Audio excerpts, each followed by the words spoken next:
तो दोस्तों आपका फिल्मी चीटी चैनल पर स्वागत है और आज मैं एक्सप्लेन करने वाला हूं 2021 में आई मूवी नेल पॉलिश को। फिल्म से जुड़ी सारी बातें मैं एक्सप्लेनेशन के आखिर में करूंगा। इससे पहले मैं आपको सुनाता हूं इस फिल्म की कहानी। तो मूवी की शुरुआत में हम वीर नाम के रिटायर्ड ऑफिसर को देखते हैं जो कि अब स्पोर्ट्स एकेडमी चलाते हैं। उससे मिलने उसका एक पुलिस ऑफिसर दोस्त आता है जो कि थोड़ा परेशान था क्योंकि शहर में बच्चों के गुम होने और उनके मारे जाने की वारदात काफी बढ़ गई थी और ऐसा कौन कर रहा है ये बिल्कुल भी पता नहीं चल पा रहा था। अब पुलिस को जंगल में 2 बच्चों की जली हुई लाश मिलती है तो उन्हें सबसे पहले 2 लड़कों ने देखा था जो कि सांपों को रेस्क्यू करके उन्हें जंगल में छोड़ने का काम करते थे। वो बताते हैं कि हमें यहाँ एक काली एसयूवी दिखी थी तो हम आगे चले गए थे, लेकिन जब वापस लौटे तो ये देखने मिला। पुलिस तुरंत नाकाबंदी कर देती है तो उन्हें काली एसयूवी दिखाई पड़ती है जिसमें बैठा आदमी पुलिस को देख जंगल के अंदर भागकर गुम हो जाता है और पुलिस उसे पकड़ नहीं पाती। ऑफिसर सुनील को एक फार्म हाउस के बारे में पता चलता है जहाँ वो काली एसयूवी अक्सर खड़ी रहती थी। वहाँ की छानबीन करने पर उन्हें एक अंडरग्राउंड कमरा मिलता है जिसके अंदर एक बच्चा बंधा पड़ा था जख्मी हालत में। अब हम देखते हैं कि पुलिस ऑफिसर सुनील अपने ही मित्र वीर को उन 2 बच्चों को मारने के इल्जाम में गिरफ्तार कर लेते हैं। पूछताछ के दौरान वीर कहता है कि मैं क्या करता हूँ, कैसे रहता हूँ, सब कुछ तो तुम जानते ही हो। हाँ, मेरे एक चाचा हैं जिनकी 2 हफ्ते से तबीयत खराब थी तो मैं उनको देखने जाया करता था। प्रोसिक्यूशन की तरफ से ये केस अमित नाम के वकील को दिया जाता है जिसे साबित करना था कि मुजरिम वीर ही है और वीर की तरफ से केस लड़ रहा था सिद्धार्थ नाम का वकील। बच्चा मारने वाले खूनी को पकड़ के मौजूदा सरकार खूब वाहवाही लूट रही थी कि हमारे रहते ये हो पाया, तो उनको गलत साबित करने के लिए अपोजिशन पार्टी ने ये केस सिद्धार्थ से लड़ने को कहा वीर के हित में। विरोधी पार्टी को मौजूदा सरकार को गलत दिखाना था और सिद्धार्थ को राज्यसभा में एक सीट चाहिए थी, इसीलिए वो केस लड़ने को तैयार हो गया। अब सिद्धार्थ यानी सिड वीर से मिलने जाता है और कहता है कि आप अपने चाचा से मिलने जाते वक्त और आते वक्त कहाँ रुके, कितना वक्त लगा, आपके पास इसका कोई भी सबूत नहीं है। वीर कहता कि आप तो बहुत बड़े वकील हैं, मैं आपको अफोर्ड नहीं कर सकता। तो सिड कहता कि इस वक्त आप मेरा ना होना अफोर्ड नहीं कर सकते, मैं आपका केस मुफ्त में लड़ रहा हूँ और ऐसा क्यों कर रहा हूँ ये सब आपके बाहर आने पे बात करेंगे। जेल में दादाशाह नाम का एक गुंडा रहता था जो कि जेल के अंदर भी गुंडाई दिखाता था, तो उसके चेले चपाटे वीर को परेशान करने लग जाते हैं ताकि वो भी उनका गुलाम बन के रहे। अब वीर को अदालत में पेश किया जाता है तो ओपनिंग स्टेटमेंट में अमित कहते हैं कि जो 2 बच्चों की लाश पुलिस को मिली है उनका नाम श्याम और श्यामला है। हमारे प्रदेश में कुल 38 बच्चे गायब हुए लेकिन उन दोनों की लाश अधजली मिली, इसलिए पुलिस इस केस को सॉल्व कर पाई और वीर को पकड़ पाई। हाँ, मैं मानता हूँ कि मुलजिम हमारे समाज के इज्जतदार लोगों में से एक हैं, लेकिन सबूत के दम पर हम ये साबित कर देंगे कि मुलजिम ही मुजरिम है। सिड कहता है कि 5 सालों में 38 बच्चों के खून हुए लेकिन एक भी गिरफ्तारी नहीं हुई। इलेक्शन नजदीक है इसलिए सरकार केस को जल्दी से सॉल्व करने के चक्कर में किसी को भी फंसा कर उसे गुनहगार बना के अपना श्रेय लेने की कोशिश कर रही है, बस और कुछ नहीं। उन्होंने पहले इंडियन सिक्योरिटी फोर्सेस में रहकर देश की सेवा की है और फिर अपनी जिंदगी बच्चों को सही राह दिखाने में लगा दी। ऐसे महान पुरुष पर ऐसे घटिया इल्जाम लगाना बहुत ही गलत बात है। अमित कटघरे में इन्वेस्टिगेटिव ऑफिसर सुनील को बुलाकर पूछते हैं कि अब आप बताइए कि आप मुजरिम तक कैसे पहुंचे। ऑफिसर बताते हैं कि हमें एक काली एसयूवी के बारे में पता चला जिसे हमने नाकाबंदी में पकड़ लिया था। गाड़ी में खून के निशान मिले तो जाहिर है कि यही गाड़ी अपराध के लिए इस्तेमाल की जाती थी। गाड़ी के सारे कागजात फर्जी थे। फिर हमें एक फार्म हाउस का पता चला जहां ये गाड़ी खड़ी रहती थी, तो वहां एक अंडरग्राउंड कमरा मिला जहां एक बच्चा बंद पड़ा था। बच्चे ने बताया कि कोई बुढ़िया के बाल बेचने वाले अंकल उसे वहां लेकर आए थे। डीएनए जांच से ये पुष्टि हो चुकी है कि श्याम और श्यामला भी वहीं रखे गए थे। वहां हमें इस्तेमाल किया गया हुआ फैट सूट मिला और दाढ़ी चिपकाने का गम मिला, लेकिन दाढ़ी मूछ नहीं मिली। पर हमें बुढ़िया के बाल के खूब सारे पैकेट्स मिले। जिसका फार्म हाउस था उससे हम मिले तो वो 80 साल के बूढ़े आदमी थे और उन्होंने ये फार्म हाउस अपने भतीजे के नाम किया था जो कि हैं वीर सिंह। सिड कहता है कि जिस जगह बच्चा मिला वहां से वीर के उंगलियों के निशान नहीं मिले हैं और जिस वक्त अपराधी अपनी गाड़ी छोड़ के भाग रहा था उस वक्त वीर अनाथालय की ओर जा रहा था। ऑफिसर कहते हैं कि वीर 2 घंटे बाद हमें नाकाबंदी की तरफ दिखाई दिए थे। मुलजिम बहुत अच्छे धावक हैं और नाकाबंदी और फार्म फार्म हाउस के बीच सिर्फ 5 किलोमीटर का ही फर्क है। सिड कहता, तो आप कहना चाह रहे हैं कि वीर बूढ़े आदमी के भेष में कच्चे पक्के रास्तों पर दौड़ा, नहाया धोया, कपड़े बदले, गाड़ी में बैठा और ड्राइव करके वापस आया। इतने कम समय में इतना सब कुछ कर पाना तो मुश्किल ही है। अब तक हमने जो सुना है उससे यही साबित होता है कि खूनी ने वीर के फार्म हाउस का इस्तेमाल किया है, वो खूनी जिसे अब तक पुलिस पकड़ नहीं पाई। ऑटोप्सी डॉक्टर बताते हैं कि दोनों बच्चों को गला घोट के मारा गया है और उनके साथ शारीरिक दुष्कर्म किया गया था, मरने से पहले भी और मरने के बाद भी। एक बच्चे का जो जबड़ा था वो इस तरीके से लॉक हो गया था जैसे उसने किसी चीज को बहुत जोर से काटने की कोशिश की हो। इतना तेज काटा था कि उसने खुद की जबान ही काट ली थी और उसके मुंह के अंदर से स्किन टिश्यूज मिले हैं जो कि शायद अपराधी के हो सकते हैं। अमित बताता है कि जब वीर को पकड़ा गया तो उनकी कलाई पर घाव का निशान मिला था। सिड कहता है कि वीर के हाथ में जो चोट का निशान है किसी के काटने से नहीं लगा है बल्कि क्रिकेट बॉल लगने से लगा है, जो कि मैं आगे चल के साबित भी कर दूंगा। फॉरेंसिक डॉक्टर बताती हैं कि हमें बच्चों पे मुलजिम के डीएनए सैंपल मिले हैं। उस काली गाड़ी में बच्चों के ढेर सारे डीएनए सैंपल मिले हैं। जहां बच्चों को टॉर्चर किया गया है वहां से भी हमें मुलजिम के डीएनए सैंपल मिले हैं। वीर के घर से कॉन्डम मिला जिस पर वही कोटिंग है जिसका रेसिड्यू हमें बच्चों के ऑटोप्सी में मिला उनके गुप्तांगों में। सिड कहता है कि यही कॉन्डम मैं भी इस्तेमाल करता हूँ, तो क्या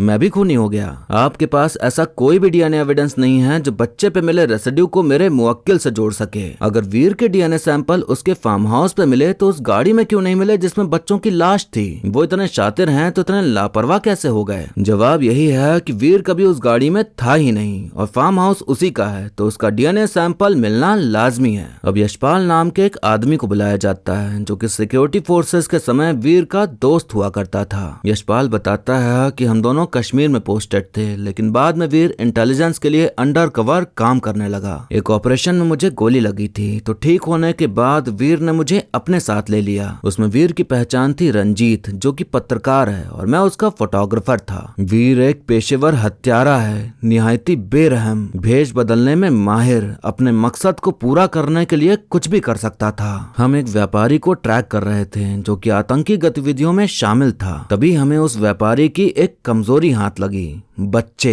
वीर ने उससे बातें उगलवाने के लिए उसे बच्चों का लालच दिया। फिर एक दिन पता चला कि पुलिस ने उस व्यापारी और उसके नौकर को पकड़ लिया है क्योंकि उनके घर के पीछे 2 माइग्रेंट बच्चों की लाश मिली थी। व्यापारी रोया गिड़गिड़ाया कि बच्चों को लाने और मारने वाला वो नहीं रंजीत था, पर रंजीत तो कहीं नहीं मिला। वीर ने सीनियर्स को बताया कि उस सब का जिम्मेदार मैं था, जिसके चलते मुझे इस्तीफा देना पड़ा। सिड कहता है कि आपकी कहानी झूठी भी हो सकती है। ऐसा लगता है जैसे आप वीर को कुछ खास पसंद नहीं करते और जलन के मारे आप ये सब कहानी बना के बता रहे हैं। यशपाल भड़क उठता है और खूब बुरा भला कहने लगता है, तो पुलिस उसे लेके चली जाती है। सिड वीर से बताता है कि जो बच्चे के मुंह में स्किन टिश्यू मिला था उसकी डीएनए रिपोर्ट आ गई है। वो डीएनए तुमसे ही मैच होता है, तो अब हमारी मुश्किलें बढ़ सकती हैं। हालांकि मैं उस रिपोर्ट को जुटलाने की पूरी कोशिश करूंगा। जेल में दादा शाह वीर को परेशान करने में लगा था, तो वीर कांटे वाली चम्मच उसके आंख में घुसेड़ के उसकी आंख ही बाहर निकाल देता है। फिर उसके चेले चपाटे उसे खूब पीटते हैं बुरी तरह से। सिड उसे दौड़ते भागते देखने आता है तो देखने मिलता है कि उसकी हालत बहुत बुरी तरह बिगड़ चुकी है।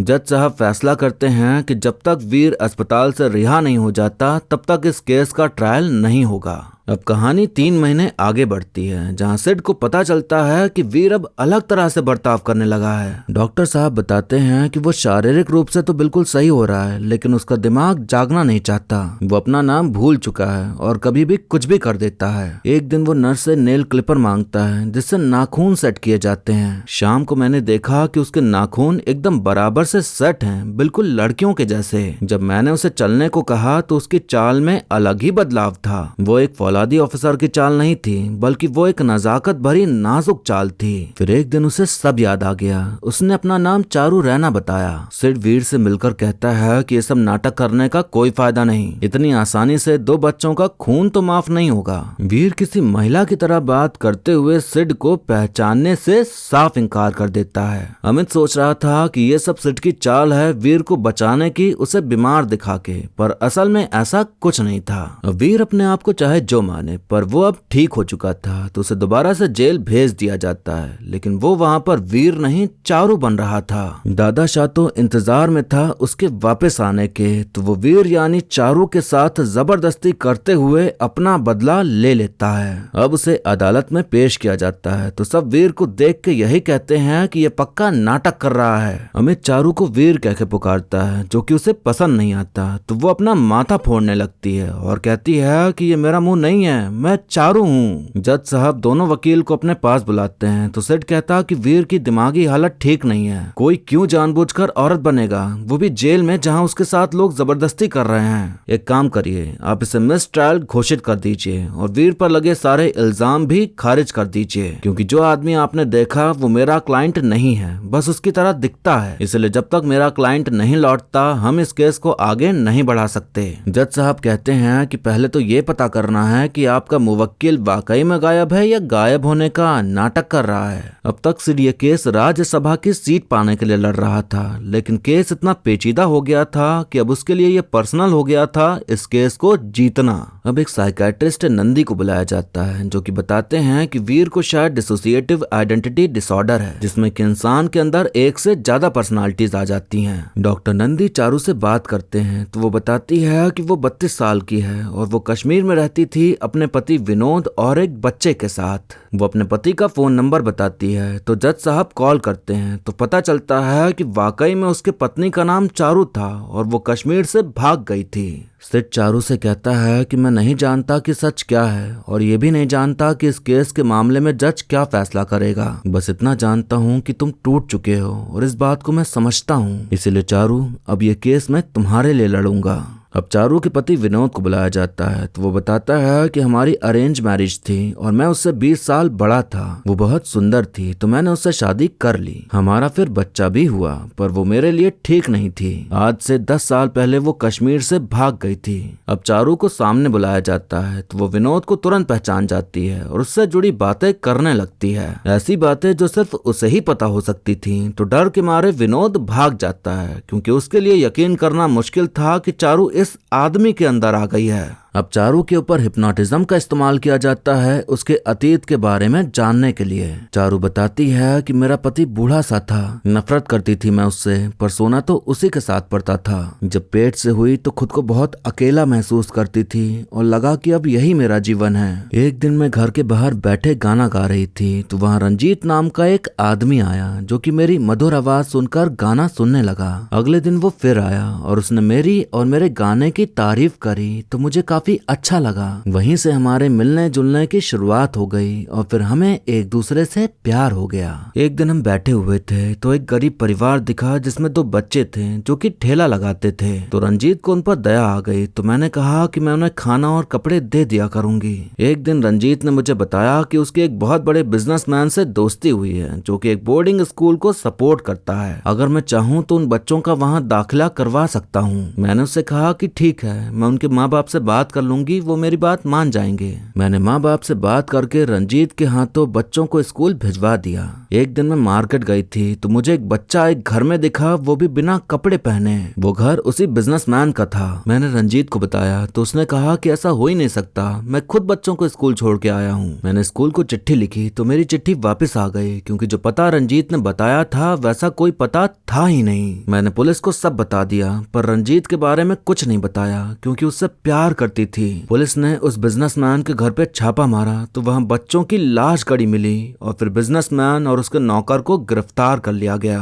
चारू रंजीत से कहती है कि मैं पुलिस को जाकर सब कुछ बता दूंगी कि मैंने बच्चे तुम्हारे हवाले किए थे। तो रंजीत कहता कि मेरा असली नाम वीर सिंह है, मैं एक अंडरकवर एजेंट हूँ, तुम्हारे कारण वो बिजनेसमैन मेरे हाथों से छूट गया। तुम अगर सबको सब कुछ नहीं बताती ना तो उन 2 बच्चों के साथ साथ न जाने कितने बच्चों को बचा लेते। मुझे तो समझ ही नहीं आ रहा था कि जो वो बोल रहा है उसमें कितना सच है कितना झूठ। सब कुछ ना बताने के लिए उसने मुझसे माफी मांगी तो मैं पिघल गई और फिर उसने मुझे गले से लगा लिया, लेकिन अचानक उसने मेरा गला मरोड़ दिया और मैं मर गई। मतलब वीर के साथी यशपाल ने वीर के बारे में जो कुछ कहा था वो बिल्कुल सही था। वो अपने मतलब के लिए, अपने काम को अंजाम देने के लिए कुछ भी कर सकता था। और चारू कश्मीर से भागी नहीं थी बल्कि सच का खुलासा होने पर वीर ने उसे मार दिया था।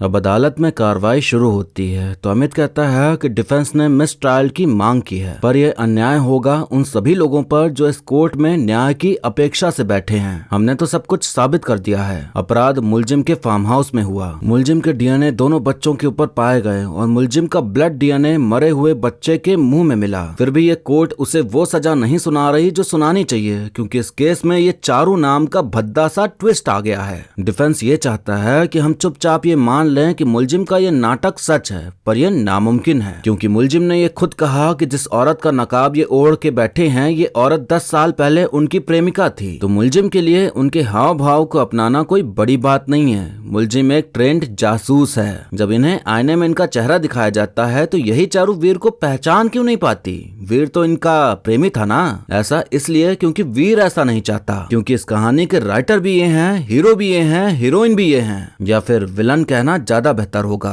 हिप्नोसिस में ये चारू कहती हैं कि वीर ने इनका गला दबा के मार डाला देश की सेवा में। तो एक ही तीर से ये मरने वाले भी हो गए और मारने वाले भी। ये सिर्फ केस को उलझाने की चाल है। हमारे बीच ये जो शख्स बैठा है वो निहायती चालाक और बेरहम इंसान है। ये सब इसका ढोंग है, बस और कुछ नहीं। मुलजिम को बच्चों के बलात्कार और उनका खून करने की कड़ी से कड़ी सजा दी जाए। अब सेठ कहता कि प्रोसिक्यूशन सब कुछ साबित करने का दावा कर रहे हैं, जबकि डिफेंस ये साबित कर चुका है कि इनके ये दावे सिर्फ दावे थे। वीर ने हमेशा कानून पर भरोसा किया और उसने ऐसा कभी नहीं कहा कि ये सारे गुनाह उनके अंदर बसे किसी और शख्स ने किया। और अब इनका मानना है कि ये नाटक कर रहा है। वो ऐसा क्यों करेगा? क्यों चारू के खून के इल्जाम को वो खुद के सर पर लेगा? इसके दो ही जवाब हो सकते हैं। एक ये कि वीर बिल्कुल बेवकूफ है, जो कि वो है नहीं, और प्रोसिक्यूशन इस बात को बहुत अच्छे से साबित कर चुका है। दूसरा ये कि वाकई में वीर को डिसोसिएटिव आइडेंटिटी डिसऑर्डर की बीमारी है, जहां इंसान का दिमाग अपने डिफेंस में स्प्लिट होकर एक पर्सनालिटी को चुप कराता है और एक दूसरी पर्सनालिटी को जगाता है। डॉक्टर नंदी का कहना है कि अगर बचपन में कोई हादसा हुआ हो तो उससे उभरने के लिए बच्चे डीआईडी मैकेनिज्म डेवलप करने लगते हैं। वीर को अपना पहला सदमा 3 साल की कच्ची उम्र में लगा था, जब उसकी माँ मर गई। शायद वीर उस चीज को लेकर अपने आप को दोषी मानता हो। उसे दूसरा सदमा तब लगा जब अपनी ड्यूटी के लिए उसे चारू की जान लेनी पड़ी। आईने में चारू ने वीर को इसलिए नहीं पहचाना क्योंकि ये हमारे दिमाग की फितरत है कि जिन चीजों से ट्रॉमा हो दिमाग खुद ब खुद उन्हें भुलाने की कोशिश करता है या कहीं ना कहीं दबा देता है। इस वजह से चारू वीर को भूल चुकी थी, लेकिन वीर चारू को नहीं भूला था। इसलिए जब गहरे सदमे की उस नाजुक अवस्था में जब वीर पर खून के झूठे इल्जाम लगे, जब उसे सरेआम जलील किया गया, जब जेल के गुंडों ने उसे मारा पीटा, उसका बलात्कार किया, तब उसका दिमाग फिर गया और अपने बचाव में उसने एक ऐसी पर्सनालिटी में पनाह ली जो उसे सबसे सुरक्षित लगी। शायद उसके दिमाग को लगा हो कि चारू ही उसकी रक्षा कर सकती है, या फिर यह भी हो सकता है कि चारू की जान लेने के बाद वीर कभी अपने आप को माफ नहीं कर पाया, तो उसने अपने अंदर चारू को एक नया जन्म दिया।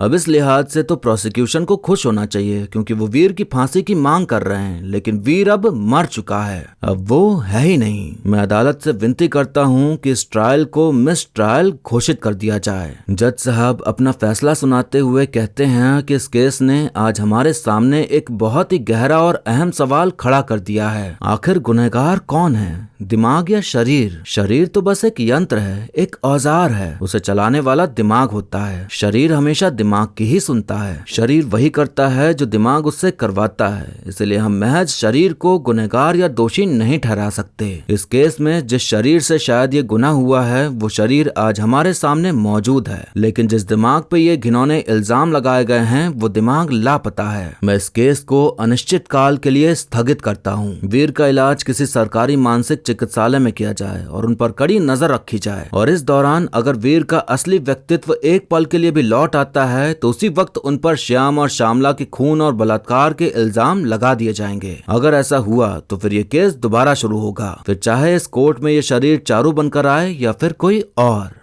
आखिर में हमें चारू को दिखाया जाता है जिसके चेहरे पर हल्की सी मुस्कान थी और वो हमारी ओर ही देख रही थी, और उसकी आंखों में कई बातें थीं जो हमें सोचने पर मजबूर कर दें कि क्या वो वाकई में चारू ही है या फिर वीर है जो कि नाटक कर रहा है। और फिर इसी कहानी के साथ ये मूवी यहीं पर खत्म हो जाती है।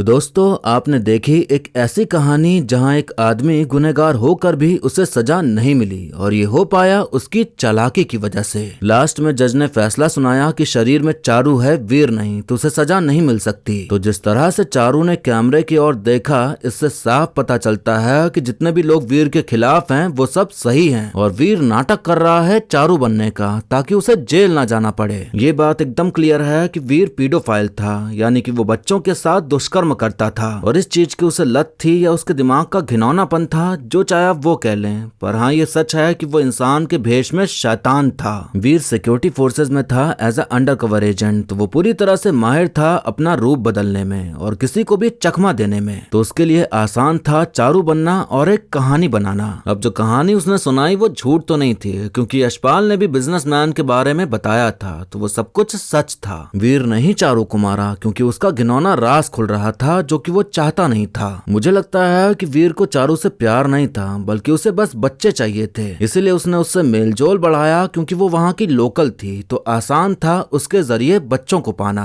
बात ये समझ नहीं आती कि अगर वो वाकई में सीक्रेट एजेंट था तो वो किसी के अंडर में ही काम कर रहा होगा, तो क्या उन्हें ये सब चीजें नहीं पता चली कि वीर क्या क्या कर रहा है? अगर वाकई में बिजनेसमैन से सच उगलवाने का प्लान था तो उसे बच्चे देने का प्लान सीनियर्स ने कैसे अलाउ कर दिया, या फिर वो खुद ही सब कुछ कर रहा था? असल में था क्या, ये क्लियर समझ नहीं आया। वीर गरीब घर के बच्चों को ही निशाना बनाता था क्योंकि वो जानता था कि उनके परिवार वाले ज्यादा छानबीन नहीं करेंगे, क्योंकि उनके पास इतना पैसा और ताकत नहीं होती ये सब करने की। पुलिस की तहकीकात, ऑटोप्सी रिपोर्ट, फॉरेंसिक रिपोर्ट, सभी में यही निकल के आया कि वीर ही खूनी है और ये तय हो चुका था कि वीर को सजा मिलने वाली है और वीर भी ये बात समझ चुका था, इसीलिए उसने ये ढोंग किया। इस दौरान कोई और पकड़ में आया भी नहीं क्योंकि और कोई था ही नहीं। वीर बूढ़े आदमी का भेष धारण करता था और फिर बुढ़िया के बाल बेचने के बहाने से बच्चों को आकर्षित करता था और फिर उन्हें बहला फुसला के फार्म हाउस ले जाता था और फिर उनके साथ गलत करता था। गलती उससे वहां हो गई जब उन 2 सांप रेस्क्यू करने वाले लड़कों ने उसकी गाड़ी देख ली थी, तब भी उसने बच्चों की लाश वहीं जलाई। अगर ना जलाता, कहीं और चला जाता तो शायद वो कभी पकड़ा ही नहीं जाता। वीर एकदम साधारण से जिंदगी जीता था, एकदम अच्छा इंसान बनकर, लेकिन असल में वो इतना बड़ा हैवान था। ऐसे ही असल में भी होता है कि अक्सर जो बहुत सीधा, बहुत ईमानदार, बहुत इज्जतदार बनता है वही ऐसी घिनौनी चीजें करता है और हम उसे पहचान नहीं पाते क्योंकि उसने मुखौटा लगा रखा होता है अच्छाई का। तो ज्यादा अच्छे लोगों पे भी भरोसा ना करें और जब बच्चों को आप किसी के भरोसे छोड़ें तो उसी के भरोसे ना रह जाएं। और अगर बच्चों के अंदर कोई भी बदलाव दिखे उस अच्छे इंसान के होने पर कि वो उनसे डर रहा है या उनके पास नहीं जाना चाहता, तो बच्चे से पूछें और उसे समझने की कोशिश जरूर करें। कुछ गलत होने से टल सकता है अगर आप अपने बच्चों पे ज्यादा भरोसा करेंगे तो। अब सोचने वाली बात यह है कि अगर वीर चाहता है कि उसे कभी जेल ना हो तो उसे पूरी जिंदगी अब चारू बन के ही गुजारनी पड़ेगी। अगर वो वीर बनना भी चाहेगा तो भी नहीं बन सकता क्योंकि तुरंत केस शुरू हो जाएगा और अब तो चारू के भी कत्ल का इल्जाम उस पर लग जाएगा। वीर ने सोचा कि जब वीर बुरा बन ही चुका है तो चारू का खूनी बना के उसे बुरा बनाने में कोई दिक्कत नहीं है अगर जेल जाने से बचना है तो। मुझे लगता है कि उसने जो भी गुनाह किए उसे उसका कोई पछतावा नहीं है, बल्कि गुनाहों से बचने के लिए वो खेल खेल रहा है। आप जो नहीं हो वो सारी जिंदगी बनना पड़े तो कभी ना कभी तो आपका दिमाग कंफ्यूज हो ही जाएगा और कभी ना कभी तो आपकी सच्चाई बाहर आ ही जाएगी। तो मुझे लगता है कि एक ना एक दिन वीर के नाटक का पर्दाफाश हो ही जाएगा और उसे सजा जरूर मिलेगी। फिल्म में सिड के पिता की कहानी बताई गई है जो कि मर चुके हैं और सिड उनसे नफरत करता है। जज साहब की बीवी है जो कि फुल पियक्कड़ है और जज साहब लगे हैं उसका नशा छुड़ाने में, जो कि आखिर तक छोड़ भी देती है। अमित एक मिडिल क्लास इंसान है जिसकी छोटी सी फैमिली है। इन तीनों का परिवार दिखाया गया पर इन सब का इस केस से कोई मतलब नहीं था और सेंस भी नहीं समझ आया कि आखिर क्यों दिखाया, तो इसलिए मैंने भी नहीं बताया। वीर को भले सजा नहीं मिली पर वो एक फेक पर्सनालिटी में कैद हो चुका है और जिंदगी भर उसी में कैद रहना होगा। इसके अलावा अब उसके पास और कोई विकल्प ही नहीं है। अब एक्टिंग की बात करें तो अर्जुन रामपाल ने काफी बढ़िया काम किया है और उनकी एक्टिंग और उनकी डायलॉग डिलीवरी मुझे बेहद पसंद आई। मानव कौल ने वीर और चारू दोनों का किरदार निभाया और चारू का किरदार